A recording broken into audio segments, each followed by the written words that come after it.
আসসালামু আলাইকুম এভরিওয়ান, আমি শান্ত আপনাদের রাইড এক্স চৌধুরী পেজ থেকে আবারও চলে আসলাম আপনাদের মাঝে আমার একটি নতুন মোটো ভ্লগ নিয়ে। আশা করছি আপনারা সামনের তিনটি ভ্লগই দেখেছেন। যারা যারা দেখেননি তারা অবশ্যই আমার পেজে গিয়ে দেখে আসবেন। আমার তিনটা ভিডিও আপলোড দেওয়া রয়েছে। ভিডিওগুলো ভালো লাগলে বন্ধু বান্ধব ভাই ব্রাদার সবাইকে বলবেন ফলো করে দিতে, আপনারাও ফলো করে দিবেন।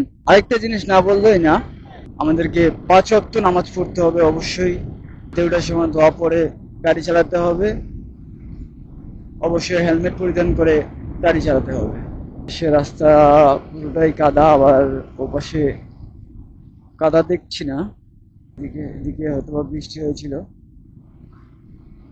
আল্লাহর কি কুদরত, একদিকে বৃষ্টি হয়, একদিকে ছায়া থাকে, একদিকে আবার রোদ উঠে।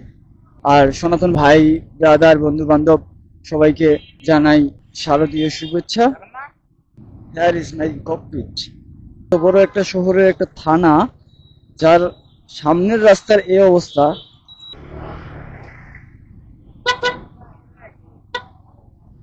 চাচা, এই যে বললাম অটো, প্রচন্ড পরিমাণে অটো আমাদের দিনাজপুর শহরে। তারা শৃঙ্খলাভাবে গাড়ি চালালে অবশ্যই জ্যাম পড়বে না।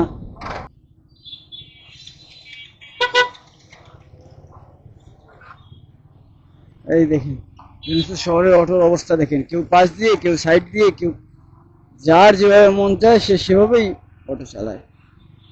আজকের মতো শেষ করছি আমার মোটো ব্লগ। আবারও দেখা হবে নতুন কোনো ভিডিওতে। ততক্ষণ পর্যন্ত সাথেই থাকবেন, সুস্থ থাকবেন, ভালো থাকবেন। আল্লাহ সবাইকে হেফাজত করুক। আল্লাহ হাফেজ।